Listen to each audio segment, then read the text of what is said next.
हरियाणा में मतदान तेज, वोटिंग बूथों पर लगी लंबी कतार। नमस्कार दोस्तों, आप सभी जानते हैं पूरे हरियाणा के अंदर मतदान केंद्रों पर वोटिंग जारी है और उसी के लिए आज लंबी लंबी कतारें भी देखने को मिल रही हैं। हम आपको बता दें कि सीएम नायब सिंह सैनी से लेकर पूर्व मुख्यमंत्री मनोहर लाल खट्टर और खिलाड़ियों में भी मनु भाकर ने अपना वोट डाल दिया है। वहीं विपक्ष की बात करें तो कुमारी शैलजा ने के वोट डालने की भी फोटो सामने आ रही हैं। हम आपको बता दें कि जिस तरीके से मतदान केंद्रों के ऊपर भीड़ लगी हुई है, जनता अपने मत का अधिकार प्रयोग कर रही है। वहीं देखने वाली बात होगी कि आने वाले समय में जनता किसके पक्ष में वोट करके आने वाली 8 तारीख को सरकार बनाने के लिए अपना मैंडेट दे रही है। वहीं ऐसा माना जा रहा है कि बीजेपी आज भी अपने राष्ट्र के मुद्दे को आगे रखते हुए काम कर रही है। वहीं विपक्ष अपने पिछले जो 10 सालों से जो बीजेपी की सरकार काम नहीं कर पाई है उनका हवाला देते हुए जनता के बीच में जा रही है।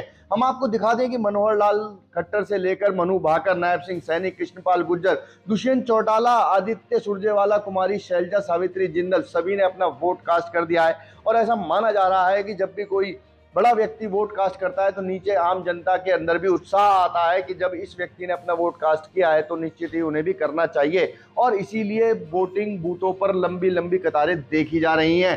हम आपको बता दें कि जिस तरीके से बहुत सी ऐसी सीटें हैं हरियाणा के अंदर जहां पर बहुत गहरा मुकाबला होता हुआ नजर आ रहा है, जिसमें कि तोशाम में च्यूति चौधरी एक हाई प्रोफाइल सीटों में आ रही है। वहीं अगर हम बात करें सांपला से तो भूपेंद्र सिंह हुड्डा, पंचकुला से ज्ञानचंद्र गुप्ता, प्रेम गर्ग, चंद्रमोहन, इनके बीच मुकाबला है।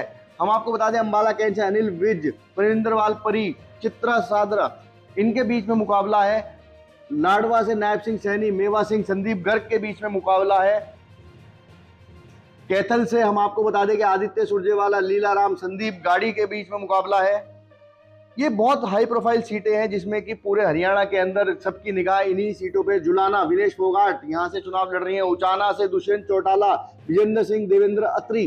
देखना होगा कि उचाना से और डबलावली से भी बहुत हाई प्रोफाइल सीट यहां पर देखी जा रही है। जिस तरीके से पूरे समीकरण बनते हुए जा रहे हैं उससे माना जा रहा है कि आने वाले समय के अंदर, जिस समय 8 तारीख को नतीजे सामने आएंगे, बहुत ही रोचक नतीजे आने वाले हैं। हरियाणा की जनता ऐसा मैंडेट देने वाली है जिसको देखने के बाद सभी ध्यान रखेंगे कि उनकी भी आवाज आने वाले समय में सुनी जानी चाहिए। क्योंकि जिस तरीके से माना जा रहा है कि जनता के पास 5 सालों में एक बार नेता पहुंचता है और उसके बाद अपने कामों में व्यस्त रहता है, जनता की सुध नहीं लेता है। लेकिन देखना होगा कि इस बार जो जनता मैंडेट देने वाली है कि जनता सरकारों तक अपनी बात पहुंचाने में कामयाब होती है, कि जनता के वोट डालने वाले दिन ही नहीं बल्कि आने वाले समय में भी जनता को उतनी ही महत्वता देनी चाहिए जितनी उन्हें जरूरत होती है। अंबाला कैंट भी एक हाई प्रोफाइल सीट है जिसकी बाद माना जा रहा है कि अनिल विज की साख वहां पर दाव पर है। क्योंकि जिस तरीके से अनिल विज ने कहा भी था कि वो भी मुख्यमंत्री पद के दावेदार है, तो देखना होगा कि यदि भाजपा के पास मैंडेट आता है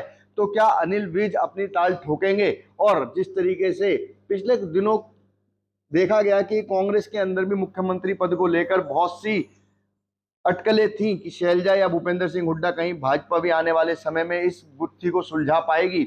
अगर हम बात करें बादली से, ओम प्रकाश धनखड़ एक बहुत बड़ा बीजेपी के चेहरा है जो कि वहां से अपनी किस्मत आजमा रहे हैं। होडल से अगर हम बात करें तो उदय भान जो कि कांग्रेस का एक बड़ा चेहरा है, वो अपनी किस्मत आजमा रहे हैं। लाडवा से सीएम नायब सैनी, जो हम आपको बता दें कि सीएम नायब सैनी करनाल सीट से अपने इस बार का विधानसभा चुनाव जीतकर मुख्यमंत्री बने थे, लेकिन वहीं इस बार उनकी सीट को बदल दिया गया है। हिसार से बहुत बड़ा मुकाबला है सावित्री जिंदल और कमल गुप्ता के बीच में। वहीं अगर हम बात करें कैथल की, कैथल से भी आदित्य सुरजेवाला अपनी किस्मत आजमा रहे हैं।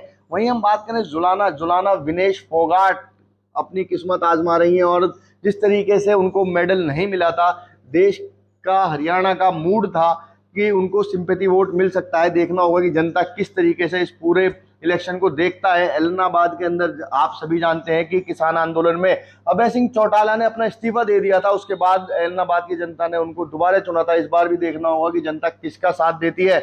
हम बात करें आदमपुर से बिश्नोई जो कि एक बड़ा परिवार है, देखना होगा कि यहाँ से किस तरीके से। अटेली से अगर हम बात करें, राव इंद्रजीत जी की लड़की यहाँ से चुनाव लड़ रही है। और जिस तरीके से देखा गया है कि आम आदमी पार्टी के प्रत्याशी ने अपना समर्थन कांग्रेस को दे दिया, तो अटेली सीट भी एक बहुत बड़ी मुश्किलों में फंसती हुई जा रही है। और यहाँ पर भी कम चुनौतियां नहीं है। देखना होगा कि यहाँ पर राव इंद्रजीत की लड़की आरती राव किस तरीके से इस चुनाव में आगे बढ़त बना पाती हैं, या फिर इस सीट के ऊपर किसकी किस्मत के फैसले को जनता मोहर लगाती है। आप देख सकते हैं जिस तरीके से आप अपनी स्क्रीन पर देख रहे हैं कि जितने भी बड़े किरदार हैं उन्होंने अपने अपने वोट को कास्ट कर दिया और जनता को मैसेज देने की कोशिश की है कि आप भी अपना वोट डालें, जिससे कि जनता अपने प्रत्याशी को चुन सके। बहुत बड़ी सीट भी मानी जा रही है सिरसा। सिरसा के अंदर भी भाजपा ने अपने प्रत्याशी को नामांकन वापस लेने के लिए कहा था और उन्होंने अपना नामांकन वापस भी ले लिया। गोपाल कांडा सिरसा से चुनाव लड़ रहे हैं। देखना होगा कि गोपाल कांडा जिस तरीके से पिछली 2019 के अंदर गोपाल कांडा निर्दलीय प्रत्याशी थे और उन्होंने पूरे 5 विधायकों को ले जाकर कोशिश की थी कि दिल्ली के अंदर सरकार बन सके, लेकिन वहीं दुष्यंत चौटाला उससे पहले ही उनकी सरकार से बात बन गई थी। देखना होगा कि क्या सिरसा से इस बार गोपाल कांडा जो अपनी किस्मत आजमा रहे हैं, क्या जनता उनकी किस्मत फिर से उनको विधानसभा में भेजने के लिए उनके जनता अपना मतदान करने वाली है। जिस तरीके से पूरा चुनाव हरियाणा के अंदर चल रहा है और जनता बढ़ चढ़कर इस चुनाव के अंदर अपनी भागीदारी निभा रही है, उससे देखा जा रहा है, माना जा रहा है कि आने वाले समय में अपनी बात जनता तक पहुंचाने में कौन सी पार्टी कामयाब हुई है, कौन सी नहीं हुई है। देखना होगा कि किस तरीके से जनता किसकी किस्मत का फैसला करके उसको विधानसभा तक पहुंचाती है और अपने हितों के काम करने के लिए उन्हें चुनती है। अगर आपको ये जानकारी अच्छी लगी हो तो हमारे चैनल को सब्सक्राइब करें, वीडियो को ज़्यादा से ज़्यादा शेयर करें और ऐसी खबरों के लिए हमारे साथ जुड़े रहें। धन्यवाद।